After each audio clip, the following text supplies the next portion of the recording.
Welcome to How to Pronounce.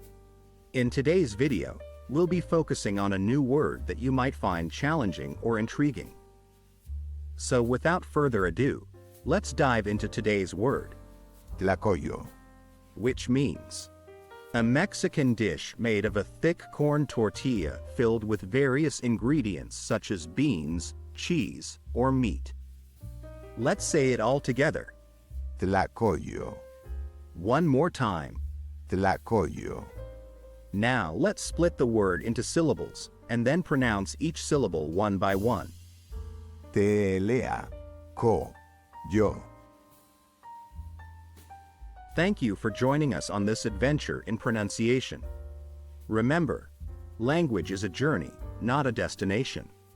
Keep exploring, experimenting, and expanding your linguistic horizons.